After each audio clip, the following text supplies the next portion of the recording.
রাসূল সাল্লাল্লাহু আলাইহি ওয়াসাল্লামের সুন্নাহ আছে, যেখানে বরকত আছে,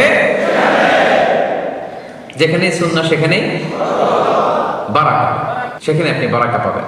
যে কোনো সুন্নাহ, like Sunnah of eating, Sunnah of sleeping, Sunnah of travelling, Sunnah of trading, খাওয়া, ঘুমানো, সফর করা, ব্যবসা, কাজ করা, যে কোনো কাজের ক্ষেত্রে সুন্নাহ মানলেই ওটার মধ্যে বরকত আছে না নাই?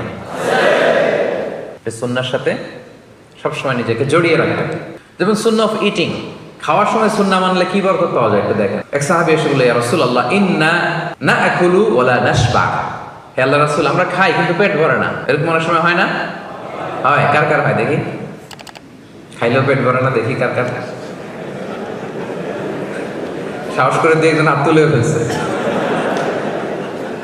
ঠিক আছে, সৎ সাহসের জন্য ধন্যবাদ। হতে পারে যারা কাজ করে বেশি, চিন্তা করে বেশি, ক্ষুধা লাগে। নট নেসেসারি যে আপনার অনেক দৌড়াইতে হবে, এক্সারসাইজ করতে হবে না। আপনি ব্রেন স্টর্মিং করলে ক্ষুধা লাগবে। আমি নিজেও ফিল করি, যখন কোনো কিছু নিয়ে খুব ভাবি তখন ক্ষুধা লাগে, এটা হয়। তো এই সাহাবীরা কি চিন্তা করেন, কি সিম্পলিস্টিক লাইফ লিড করতো। মনে যা আসছে নবীরে বলে ফেলছে, এ রাসূলুল্লাহ, ইন্না নাআকুলু ওয়া লা নাশবা। রাসূল, আমরা খাই কিন্তু পেট ভরে না। পেট ভরে না কেন? তো রাসূল সাল্লাল্লাহু আলাইহি ওয়াসাল্লাম দেখেন কি বলে। রাসূল সাল্লাল্লাহু আলাইহি ওয়াসাল্লাম বললেন, লাআল্লাকুম তাআকুলুনা মুতাফাররিকিন।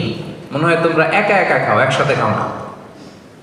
মনে হয় তুমি একা একা খাও, মেবি ইউ ইট অ্যালোন, একসাথে মনে হয় খাও না। ওই সাহাবী বলে, না, হ্যাঁ ইয়া রাসূলুল্লাহ, আমি আসলে একা একা খাই, অন্যদের সাথে বসে মিলেমিশে খাই না। তখন রাসূল সাল্লাল্লাহু আলাইহি ওয়াসাল্লাম খাবারের সুন্নাহ শিখিয়ে দিলেন, দ্য এটিকেটস অফ ইটিং। তিনি বললেন, ইজতামিউ আলা তাআমিকুম, না না না, একা একা খেও না, খাবার নিয়ে একসাথে সবাই বসবা। ওয়াযকুরু ইসমাল্লাহি আলাইহি, খাওয়ার আগে বিসমিল্লাহ বলবা। ফাইন্নাহু ইউবারাকু ফি, তাহলে তোমাদের খাবারে বরকত ঢুকায় দেওয়া হবে। এবার বুঝছেন সুন্নাহ মানলে কিভাবে বরকত পাওয়া যায়?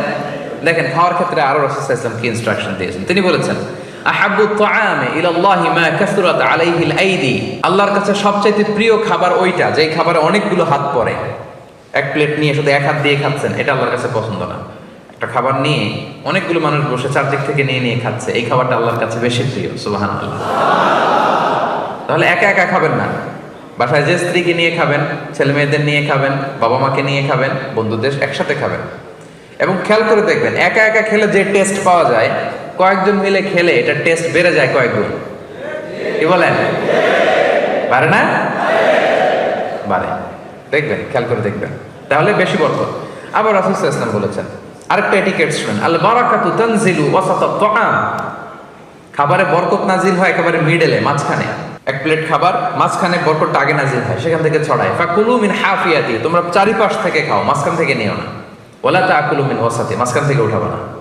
তাহলে লেটস সে বিরিয়ানি আনা হলো এক বোল, আপনি যখন ডিস্ট্রিবিউট করবেন বা খাবেন, আপনি এক পাশ থেকে শুরু করবেন, করতে করতে করতে করতে মাঝখানে যাবেন। অনেকে একবার মাঝখান থেকে দেয়া শুরু করে, না, বরকত নামে ওই জায়গায়, ওইটাই যদি একজনকে দিয়ে দেন তো বাকিরা বরকত পাওয়া লাগবে না? হ্যাঁ, তাহলে বুঝে শুনে না? আচ্ছা, মাশাআল্লাহ, তো বুঝতেছেন। আরো কি বলেছেন রাসূল সাল্লাল্লাহু আলাইহি ওয়াসাল্লাম, তুআমুল ওয়াহিদি ইয়াকফিল ইসনাইন। দেখেন আমাদের ইসলামিক ভ্রাতৃত্ববোধ কত সুন্দর। একজনের খাবার দুইজনের হয়ে যায়, রাসূল সাল্লাল্লাহু আলাইহি ওয়াসাল্লাম বলেছেন। তুআমুল ইসনাইনি ইয়াকফিল আরবাআ, দুজনের খাবার চারজনের হয়ে যায়। তুআমুল আরবাআ ইয়াকফিল আস-সামানিয়া, চারজনের খাবার আটজনের হয়ে যায়। এটা আমাদের ভ্রাতৃত্ববোধ। একটা বঙ্কুস চাইলে দুজনে খাওয়া যায় না? কথা কন না কেন? নাসি গোরেং আয়াম, মজা করে খাইয়াম। তো নাসি গোরেং আয়াম নিয়ে আসছেন আপনি এক বক্স, এটা দুজনে মিলে খাইলে হবে না? হবে না?